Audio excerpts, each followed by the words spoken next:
इस वीडियो में हम बात करेंगे टाइप्स ऑफ इकोसिस्टम की, यानी पारिस्थितिकी तंत्र के प्रकार। और यह पार्ट 2 होगा। पार्ट 1 में ऑलरेडी हम लोगों ने डिस्कस कर रखा है food chain, food web, ecological pyramid की। तो इसमें सिर्फ बात होगी टाइप्स ऑफ इकोसिस्टम की। यानी इस पूरे वीडियो में हम क्या क्या कवर करने वाले हैं, तो इसमें टाइप्स ऑफ इकोसिस्टम जैसे नेचुरल, आर्टिफिशियल, एक्वेटिक या terrestrial ecosystem. Types of forest ecosystem यानी वनों का पारिस्थितिक तंत्र कितने प्रकार का होगा। ग्रासलैंड इकोसिस्टम, मरुस्थलीय इकोसिस्टम या डेजर्ट इकोसिस्टम। बायोम किसको कहेंगे, बायोम में टुंड्रा और ताइगा के बीच में क्या डिफरेंस होगा। साथ ही हम बात करेंगे पारिस्थितिक तंत्र का महत्व या इम्पोर्टेंस ऑफ इकोसिस्टम और थ्रेट टू द इकोसिस्टम या पारिस्थितिक तंत्र के लिए क्या खतरा है। यहाँ पे लास्ट वीडियो में भी हम लोगों ने बात किया था कि भाई इकोसिस्टम जो है वो किस तरह का होगा, टेरेस्ट्रियल होगा, एक्वेटिक होगा। एक्वेटिक भी डिवाइड किया गया था फ्रेश वाटर में और साल्ट वाटर इकोसिस्टम में। इसके बारे में थोड़ा सा और डिटेल से हम आगे इस स्लाइड में बात करते हैं। हम इकोसिस्टम या पारिस्थितिकी तंत्र के बारे में बात करें तो इसे नेचुरल और आर्टिफिशियल इकोसिस्टम में डिवाइड किया गया है। नेचुरल को फिर से एक्वेटिक या जलीय पारिस्थितिक तंत्र, टेरेस्ट्रियल या स्थलीय पारिस्थितिक तंत्र में डिवाइड किया गया है। टेरेस्ट्रियल को भी ग्रासलैंड, डेजर्ट और फॉरेस्ट इकोसिस्टम में डिवाइड किया गया है।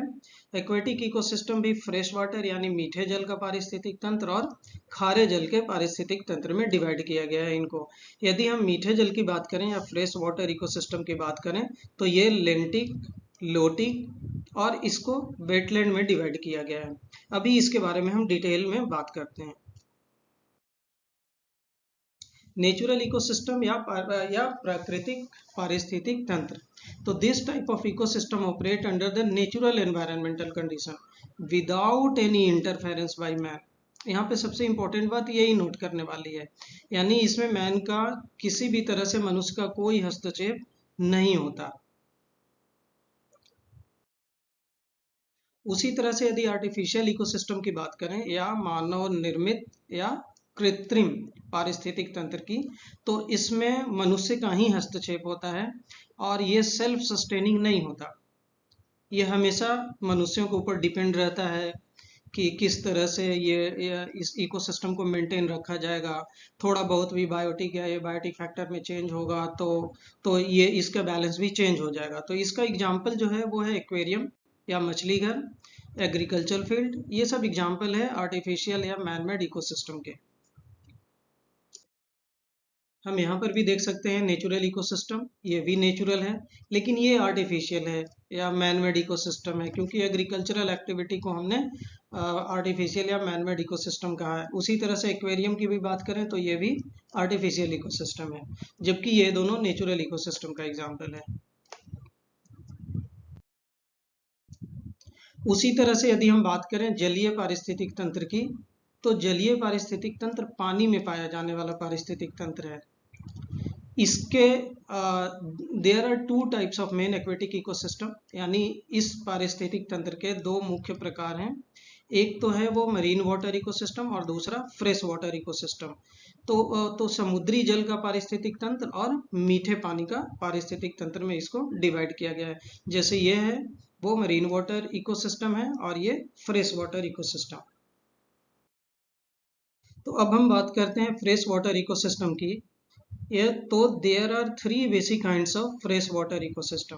First is lotic which is also known as running water ecosystem, and second one is lentic या जिसे हम कहते हैं स्टैंडिंग वाटर इकोसिस्टम। तो लोटिक वाटर इकोसिस्टम में क्या होगा कि यह तेजी से बहने वाला पानी, जैसे एग्जाम्पल के रूप में रिवर या नदी का ले लेते हैं, तो ये पानी हमेशा बह रहा है, तो इसे हम कहते हैं लोटिक टाइप ऑफ इकोसिस्टम। लेकिन जिसका पानी हमेशा ठहरा हुआ है, चाहे वो पॉन्ड्स हो या लेक हो, तो इस तरह के इकोसिस्टम को हम लेंटिक इकोसिस्टम कहते हैं। यदि वेटलैंड की बात करें तो wetland is the places in which the soil is inundated or saturated for some lengthy period of time, यानी आर्द्र भूमि उसको कहेंगे जहां पर मिट्टी कुछ समय के लिए जलमग्न या संतृप्त रहती है। यदि हम वेटलैंड की बात करें तो यह एक अलग तरह का पारिस्थितिक तंत्र है। एग्जाम्पल में आप यहाँ पर देखो, जो कि वेटलैंड इकोसिस्टम का एग्जाम्पल है। यानी इसमें ऐसा लैंड होता है that is either covered by water और सैचुरेटेड विथ वाटर, और ये पानी जनरली साल्ट वाटर, ब्रैकिस या फ्रेश वाटर किसी भी तरह का हो सकता है। यानी आर्द्र भूमि वह भूमि है जो पानी से ढका होता है या पानी से संतृप्त होता है, और यह पानी मीठा पानी हो सकता है या खारा पानी भी हो सकता है। तो इसे ही हम वेटलैंड कहते हैं। हालांकि वेटलैंड का जो डिफिनेशन है अकॉर्डिंग टू रामसर कन्वेंशन वो बिल्कुल अलग सा है।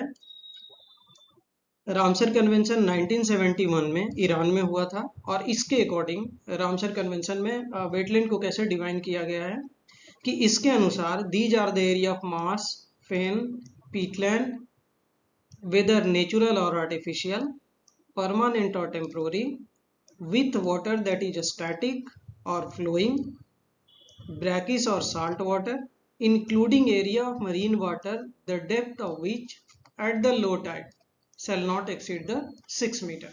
यानी रामसर कन्वेंशन के अनुसार वेटलैंड वैसा एरिया है, दलदली या पानी का वैसा क्षेत्र है। यह क्षेत्र प्राकृतिक या कृत्रिम हो सकता है, अस्थाई या अस्थाई हो सकता है, स्थिर हो सकता है या बहने वाला हो सकता है। यह पानी ताजा, खारा या नमक वाला हो सकता है, या यह जो है वो समुद्र के पानी को भी इंक्लूड करता है जिसकी गहराई कम ज्वार पर यानी लो टाइड पर कह रहा है 6 मीटर से अधिक नहीं होता। तो इस तरह से रामसर कन्वेंशन में वेटलैंड को या आर्द्र भूमि को परिभाषित किया गया है। अब हम बात करते हैं समुद्री जल का पारिस्थितिक तंत्र का, यानी मरीन वाटर इकोसिस्टम। तो it contain 97% of our planet's water, और यह करीब करीब पृथ्वी के सतह का लगभग 71% हिस्से को कवर करता है। समुद्री पारिस्थितिक तंत्र में पानी में उच्च मात्रा में मिनरल यानी खनिज और साल्ट घुले हुए होते हैं। कोस्टल एरिया या तटीय क्षेत्र जो कि मरीन वाटर इकोसिस्टम के अंतर्गत आएगा, यानी यह वैसा क्षेत्र होगा जहां पर भूमि महासागर से मिलती है, तो उस क्षेत्र को हम तटीय क्षेत्र कहेंगे। उसी तरह से स्टोरीज या मुहाना, तो स्टोरीज या मुहाना वैसा क्षेत्र होगा जहां पर कोई भी फ्रेश वाटर इकोसिस्टम या कोई भी रिवर यानी मीठे पानी का परितंत्र या जल धारा जो होगा वो समुद्र से मिलेगा। यहाँ पे जहाँ पर फ्रेश वाटर और जो साल्ट वाटर है दोनों मिलेगा, तो उस जो मीटिंग पॉइंट होगा उस मीटिंग पॉइंट को हम मुहाना कहेंगे। उसी तरह से मैंग्रोव प्लांट की बात करते हैं, तो मैंग्रोव प्लांट्स जो सामान्यतः इन्हीं सब तटीय क्षेत्रों में पाया जाता है, ये सारा प्लांट जो है वो मैंग्रोव प्लांट्स है। यानी एक तरह से ये पेड़ों और झाड़ियों का समूह होता है जो इंटरटाइडल जोन में पाया जाता है कोस्टल एरिया में। टेरेस्ट्रियल इकोसिस्टम को डिवाइड किया गया है ग्रासलैंड इकोसिस्टम में या घास का मैदान पारिस्थितिक तंत्र, दूसरा डेजर्ट इकोसिस्टम या रेगिस्तान पारिस्थितिक तंत्र, तीसरा फॉरेस्ट इकोसिस्टम या वन पारिस्थितिक तंत्र। ये जो है वो रेगिस्तान पारिस्थितिक तंत्र है, ये ग्रासलैंड इकोसिस्टम है, और ये फॉरेस्ट इकोसिस्टम का एग्जाम्पल है। अब हम बात करते हैं टेरेस्ट्रियल इकोसिस्टम में। जो पहला इकोसिस्टम है वो ग्रासलैंड इकोसिस्टम का या घास का मैदान पारिस्थितिक तंत्र, घास का मैदान पारिस्थितिक तंत्र। तो grassland are located in both tropical and temperate region of the world. और इस घास के मैदान का जो सबसे इम्पोर्टेंट पॉइंट होगा, जो नोट करने वाला होगा, यहाँ पे a lot of grazing animals are found. यहाँ पे बहुत ही ज़्यादा शाकाहारी जानवर पाए जाएंगे। कंप्लीट ग्रासलैंड होगा, ये घास का मैदान होगा, लेकिन आपको ट्रीज या श्रब्स ये सब बहुत ही कम दिखेंगे। तो इसको भी दो भाग में डिवाइड किया गया है ग्रासलैंड इकोसिस्टम को। जो पहला है वो प्रेरीज है और दूसरा सवाना। तो अब हम बात करते हैं प्रेरीज का। इसे हम टेम्परेट ग्रासलैंड भी कहते हैं, and it is completely devoid of large shrubs and trees. तो इसको विशाल घास का हालांकि ये मैदान है, यहाँ पर आपको कहीं भी वृक्ष या झाड़ियाँ, बड़ी झाड़ियाँ देखने को नहीं मिलेंगी। यहाँ पर वनस्पति मुख्य रूप से घास फूस और छोटी झाड़ों के रूप में होता है। पेड़ों के रूप में आपको कम देखने को मिलेगा। ये ज़्यादातर नॉर्थ अमेरिका या साउथ अमेरिका में इसे पंपा भी कहते हैं, तो और दक्षिण अफ्रीका में भी पाया जाता है। तो इन सब जगहों पर ये जो प्रेरी नाम का ग्रासलैंड इकोसिस्टम है वो पाया जाएगा। अब हम दूसरे ग्रासलैंड की बात करते हैं, सवाना की। तो सवाना एक ट्रॉपिकल ग्रासलैंड है, the tropical grassland and dry seasonally and a few individual trees. और जो मेन इसका फीचर है वो क्या है, scattered shrubs and small tree. जहाँ तहाँ देखो छोटे से वृक्ष हैं, लेकिन ये स्कैटर्ड है, एक यहाँ है तो एक यहाँ पर है, कहीं यहाँ है कहीं वहाँ है तो ग्रासलैंड ही। लेकिन इसमें जो है ना ट्री, छोटे से ट्री जो होंगे या श्रब्स होगा वो स्कैटर्ड होगा, बिखरा सा होगा यहाँ वहाँ। यही मेन इसका कैरेक्टरिस्टिक्स है। तो इसका लोकेशन जैसे साउथ अफ्रीका, इन सब एरिया में सवाना टाइप ऑफ ग्रासलैंड पाया जाता है। अब हम बात करते हैं डेजर्ट इकोसिस्टम का या मरुस्थलीय रेगिस्तानी पारिस्थितिक तंत्र का। इस तरह के पारिस्थितिक तंत्र में जो प्रोड्यूसर होगा वो कैक्टस टाइप के होंगे प्लांट, ज़्यादातर कैक्टस का ही वेराइटी यहाँ पे पाया जाएगा, या वैसे प्लांट्स होंगे जो पानी को ज़्यादा से ज़्यादा संरक्षित कर सके। यानी इस टाइप के इकोसिस्टम में the leaves and stems of the plants are modified into spine in order to conserve water as much as possible। जितना संभव हो सके पानी को संरक्षित करने के लिए पौधों के तने और पत्तियां जो है, पौधों का तना हो चाहे पत्ती हो, ये सब कांटों में चेंज हो जाता है, परिवर्तित हो जाता है।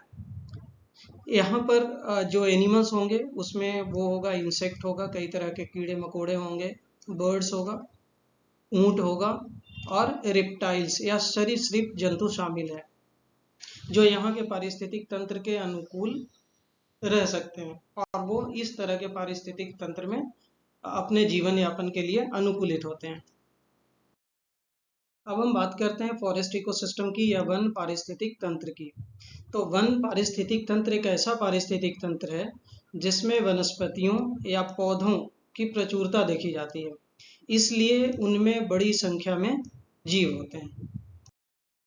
अब हम बात करते हैं टाइप्स ऑफ फॉरेस्ट इकोसिस्टम की। तो इसमें जो पहला है वो है ट्रॉपिकल रेन फॉरेस्ट या ट्रॉपिकल रेन और एवरग्रीन फॉरेस्ट। इसको सदाबहार जंगल कहते हैं या वर्षा वन भी कहते हैं। मुख्य रूप से यह पश्चिमी घाट और उत्तर पूर्व हिमालय में वितरित है और यहाँ पे जो प्लांट्स होते हैं उनकी लंबाई करीब करीब 25 to 45 मीटर तक की होती है। काफी घने वृक्ष होते हैं यहाँ पर। साथ में बहुत ज़्यादा रेनफॉल के कारण मिट्टी अत्यधिक निछालित होती है और इसमें न्यूट्रिएंट या पोषक तत्व का मात्रा जो होता है वो बहुत ही कम होता है। उसी तरह से दूसरा जो फॉरेस्ट इकोसिस्टम है वो है ट्रॉपिकल डेसिजुअस फॉरेस्ट। नाम से भी क्लियर है, मतलब ये ट्रॉपिकल एरिया में होगा, ट्रॉपिकल नाम है यदि तो। और डेसिजुअस का मतलब ही है कि जिनकी पत्तियां बाद में किसी समय में गिर जाती होंगी या झड़ जाती होंगी, तो इसको हिंदी में कहते हैं उष्णकटिबंधीय पर्णपाती वन। मुख्य रूप से देश के उत्तरी और दक्षिणी भागों में मैदानी और निचले पहाड़ी इलाकों में यह पाया जाता है। जैसे इसका एग्जाम्पल है सालवुड या टीक या खैर, साल, सगौन और खैर की लकड़ियां, इस तरह के वृक्ष जो हैं वो इस तरह के जंगल में पाए जाते हैं जो ट्रॉपिकल डिसिजुअस फॉरेस्ट कहलाएगा। जनरली होता क्या है कि leaves of most trees drops before the advent of summer, यानी ग्रीष्म ऋतु के आगमन के पहले अधिकांश पेड़ों की पत्तियां झड़ जाती हैं। चूंकि यहाँ पे बारिश तो हो नहीं रही है, तो जैसे रेन फॉरेस्ट में क्या था कि न्यूट्रिएंट कम था सॉइल में, लेकिन यहाँ पे न्यूट्रिएंट ज़्यादा होगा। क्योंकि यहाँ पे रेनफॉल हो नहीं रहा और साथ में जो जो जो जो पेड़ों से पत्तियां झड़ रही हैं उनके कारण न्यूट्रिएंट्स और लोड बढ़ रहा है यहाँ के सॉइल में। तीसरा जो फॉरेस्ट इकोसिस्टम है वो टेम्परेट ब्रॉडली फॉरेस्ट है। यहाँ भी वही बात करेंगे हम, नाम से क्लियर है। अभी तक दोनों जो बात किए थे वो ट्रॉपिकल एरिया में पाया जाने वाला था फॉरेस्ट, ये जो है वो टेम्परेट एरिया में पाया जाने वाला फॉरेस्ट है। यानी this type of forest occurs between the 1500 to 2400 metre altitude. मतलब इस तरह का जो वन है वो करीब पश्चिमी हिमालय में 1500 से 2400 मीटर की ऊंचाई के बीच में पाए जाते हैं, जैसे ज़्यादातर ओक के ट्रीज होते हैं यहाँ पर।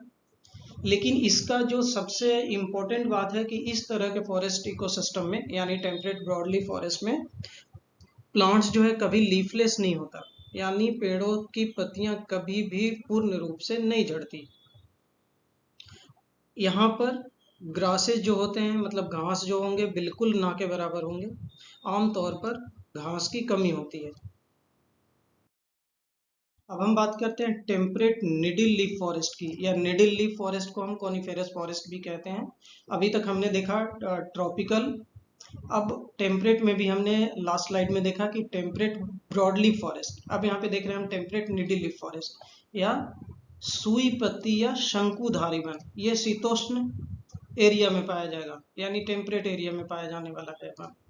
और इस तरह का वन जो है वो हिमालय क्षेत्र में करीब करीब 1700 मीटर से लेकर के 3100 मीटर के ऊंचाई पर पाया जाने वाला वन है। इसमें अधिकांशतः चीड़ या देवदार के वृक्ष होते हैं और इस तरह के प्लांट्स काफी लंबा और इनकी पत्तियां सुई जैसी होती हैं। ये हरा भरा भी हमेशा रहता है, तो इसलिए हम इसको कहते हैं टेम्परेट निडिल लीफ कोनिफोरस फॉरेस्ट। तो ये कोनिफेरस फॉरेस्ट हो गया, निडिल लीफ कोनिफेरस फॉरेस्ट। अब हम बात करते हैं मरुस्थलीय पारिस्थितिक तंत्र का या रेगिस्तान पारिस्थितिक तंत्र का। इसका लोकेशन मेनली यदि देखा जाए तो दोनों तरफ, ये जो हमारा इक्वेटर है, इक्वेटर के नॉर्थ साइड में भी और साउथ साइड में भी, दोनों तरफ होगा, लेकिन 15 टू 35 डिग्री लेटीट्यूड के बीच में होगा मुख्य रूप से। एग्जाम्पल के लिए जैसे सहारा अफ्रीका का रेगिस्तान, गोवी एशिया का और थार इंडिया का। यहाँ पर जो वर्षा है वो करीब करीब 250 मिलीमीटर प्रति वर्ष होती है और तापमान हमेशा 40 डिग्री के आसपास रहता है दिन में और -4 डिग्री सेल्सियस रात में।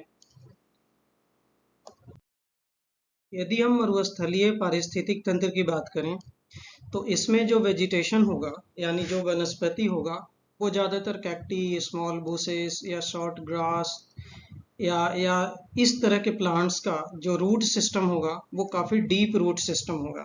यानी जैसे छोटी झाड़ियाँ, छोटी घास, यह अपने तनों में पानी जमा कर लेते हैं और बहुत धीरे धीरे इसका उपयोग करते हैं ताकि जो वाटर लॉस है उसको ये मिनिमाइज कर सके। चूंकि इनको रहना है मरुस्थलीय पारिस्थितिक तंत्र में, तो उसी के हिसाब से ये अनुकूलित होते हैं।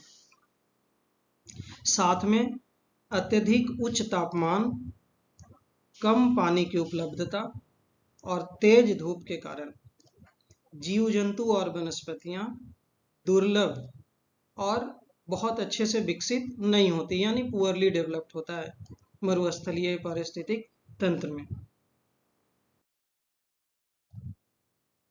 यहाँ पर जो प्रोड्यूसर है वो कैक्टस है, साथ में रिप्टाइल्स आपको दिखेगा। यहाँ पर कोई बहुत ज़्यादा लीफ सिस्टम नहीं दिख रहा, लीफ जो है वो कांटों के रूप में मॉडिफाई हो गया है। इसका जो रूट सिस्टम होता है वो काफ़ी डीप होता है, काफ़ी नीचे तक होगा। और ये जो है वो मरुस्थलीय पारिस्थितिक तंत्र का एग्जाम्पल है। बायोम, तो बायोम को कैसे डिफाइन किया गया है कि it is a large regional unit characterised by major vegetation type and associated fauna found in a specific climate zone. यानी यह एक बड़ी क्षेत्रीय इकाई है जहाँ विशिष्ट प्रकार के यानी एक खास प्रकार के वनस्पति और जंतु पाए जाते हैं। और इसका जो सबसे इम्पोर्टेंट बात है वो ये है कि इसकी पहचान यहाँ की खास जलवायु के कारण ही होती है। यदि बायोम की बात करें तो जैसे रेगिस्तान या उष्णकटिबंधीय वर्षा वन, ये सब बायोम के टाइप्स है और भी कई तरह के हैं जो आने वाले स्लाइड में हम देखेंगे। यानी हम दूसरे शब्दों में देखें तो बायोम्स को कैसे क्लासिफाई किया गया है या कैसे इसको कैरेक्टराइज किया गया है, तो biomes are classified according to the predominant vegetation and characterized by adaptations of the organisms to that particular environment। यानी बायोम को दुनिया के प्रमुख समुदायों के रूप में परिभाषित किया गया है जिन्हें प्रमुख वनस्पति और उस विशेष वातावरण में यानी उस खास वातावरण में जीवों के अनुकूलन की विशेषता के अनुसार वर्गीकृत किया गया है। Biomes are classified on the basis of temperature range, latitude and longitude, duration of summer and winter, amount of rainfall, soil characteristics and geographical barrier। यानी बायोम को इन फैक्टर के आधार पर वर्गीकृत किया गया है जिसमें किस तरह से टेम्परेचर फ्लक्चुएट हो रहा है, कितना तापमान कहाँ पर है, कहाँ पर वो सिचुएटेड है बायोम, क्या उसका लैटिट्यूड या क्या लॉन्गिट्यूड है, समर और विंटर का टाइमिंग क्या है, अमाउंट ऑफ रेनफॉल क्या है, सॉइल कैरेक्टरिस्टिक्स और ज्योग्राफिकल बैरियर क्या है। तो इनके आधार पर बायोम को वर्गीकृत किया गया है। जैसे tundra is A types of biome, तो टुंड्रा एक बायोम का प्रकार है। तो टुंड्रा किसको कहते हैं जनरली, ये भी very short answer type question या 1 मार्क्स के क्वेश्चन जनरली एग्जामिनेशन में पूछे जाते हैं इसमें। तो tundra is a type of biome where the tree growth is hindered by low temperature. Clear यहाँ से हो रहा है कि वहाँ पर प्लांट्स का ग्रोथ नहीं हो पाता और वो ऐसा इसलिए होता है कि वहाँ टेम्परेचर काफ़ी लो होता है। एंड शॉर्ट ग्रोइंग सीजन, यानी टुंड्रा एक प्रकार का बायोम है जहाँ वृक्षों की वृद्धि कम तापमान और छोटे मौसम के कारण प्रभावित होता है। इसको ऐसे भी कह सकते हैं, यह एक फिनिश वर्ड है और इसका मतलब होता है ट्रीलेस प्लेन, यानी वैसा एरिया जो वृक्षहीन हो, वहाँ वृक्ष है ही नहीं। और ऐसा इसलिए है क्योंकि यहाँ टेम्परेचर बहुत ही कम है। यानी the tundra is coldest of the biome, सभी बायोम में टुंड्रा सबसे ठंडा है, सबसे ठंडा बायोम है। और यहाँ पर तापमान -40 डिग्री सेल्सियस से 18 डिग्री सेल्सियस के बीच में वेरी करता है। और इसका लोकेशन जो है यह कहाँ पाया जाता है, तो उत्तरी अमेरिका, यूरोप या साइबेरियन रीजन में। अब हम बात करते हैं ताइगा बायोम की। यानी ताइगा जो है वो विश्व के उत्तरी क्षेत्र का एक बड़ा बायोम है। इसे हम बोरियल फॉरेस्ट भी कहते हैं या स्नो फॉरेस्ट भी कहते हैं। इसमें मुख्य रूप से चीड़ या कोनधारी वृक्ष पाए जाते हैं इस तरह के वन में।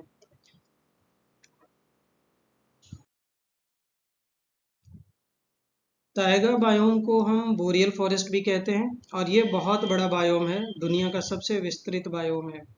और विश्व का करीब 29% एरिया जो है वो ताइगा बायोम है। वहाँ पर कहाँ लोकेटेड है भाई, तो mainly in north America. It cover most of the inlet like Canada, Alaska, Finland, Norway या इस्टोनिया, ये सब एरिया जो है वो यहाँ पर ताइगा टाइप का बायोम पाया जाता है। यहाँ तापमान जो होगा वो -7 से लेकर के 21 डिग्री सेल्सियस के बीच में वेरी करता है।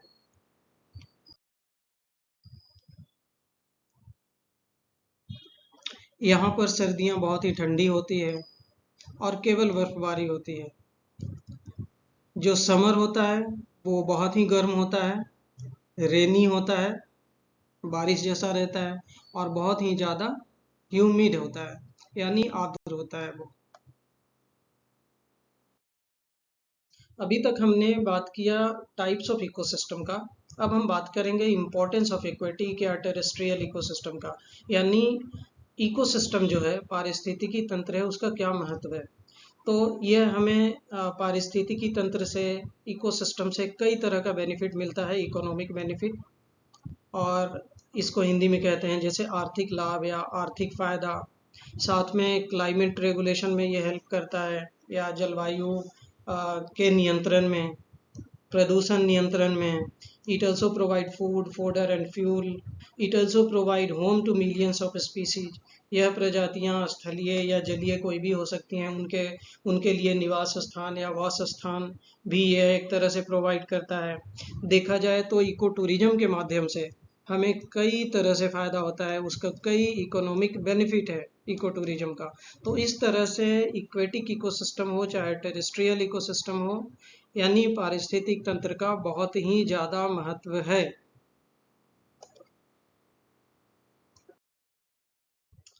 अभी तक हमने बात किया, अभी जस्ट हमने लास्ट स्लाइड में देखा कि इम्पोर्टेंस क्या है इकोसिस्टम का। उस इम्पोर्टेंस के अलावे, यानी उसके महत्व के अलावे, यदि इतना सारा महत्व है तो खतरा भी होगा। तो क्या क्या उसके थ्रेट हैं इकोसिस्टम के, और वो कौन कौन से फैक्टर हैं जो रिस्पॉन्सिबल है कि इकोसिस्टम जो है वो किसी न किसी तरह से बैलेंस नहीं रह पाएगा। तो वो जो इम्पोर्टेंट फैक्टर है वो क्या क्या हैं उसके बारे में हम बात करते हैं। तो सबसे इम्पोर्टेंट फैक्टर है डिफॉरेस्टेशन, यानी वनों की कटाई, जूम कल्टीवेशन, पोल्यूशन या प्रदूषण, कई तरह का इकोनॉमिक एक्टिविटी, साथ में अनसस्टेनेबल डेवलपमेंट या अस्थिर विकास, disturbance to the food chain, यानी खाद्य श्रृंखला में किसी तरह का व्यवधान, loss, diversity loss, introduction of new species, यानी नए प्रजातियों का वहाँ पर किसी भी स्थान पर आना और आकर के पूरा फूड चेन या फूड वेव को डिस्टर्ब कर देना, हैबिटेट डिस्ट्रक्शन या निवास स्थान का विनाश, और जो सबसे इम्पोर्टेंट एंथ्रोपोजेनिक फैक्टर है वो है उनके कारण जो हो रहा है वो क्लाइमेट चेंज और ग्लोबल वार्मिंग। तो ये सारे जो हैं वो थ्रेट है इकोसिस्टम से, जिससे पारिस्थितिक तंत्र के लिए ये फैक्टर खतरा है। नेक्स्ट वीडियो जो कि पार्ट 3 के नाम से होगा। अभी तक हमने 2 पार्ट में काफ़ी कुछ कवर कर लिया है। अब जो नेक्स्ट वीडियो होगा उसमें हम क्या देखेंगे, इकोसिस्टम सर्विसेज। बहुत इंपॉर्टेंट है, ज़्यादातर शॉर्ट आंसर टाइप का क्वेश्चन पूछा जाता है इसमें। तो ये टाइप्स ऑफ इकोसिस्टम सर्विसेज, यानी पारिस्थितिकी तंत्र की सेवाएं किस तरह की होंगी, ये कितने प्रकार का होगा। तो इसको 4 प्रमुख भागों में बांटा गया है। एक तो जो है वो प्रोविजनिंग सर्विस या प्रावधान सेवाएं, दूसरा रेगुलेटिंग सर्विस या नियामक सेवाएं, तीसरा सपोर्टिंग सर्विस या सहायक सेवाएं, और जो फोर्थ है वो है कल्चरल सर्विस या सांस्कृतिक सेवाएं। तो इन चारों के बारे में हम नेक्स्ट वीडियो में देखेंगे।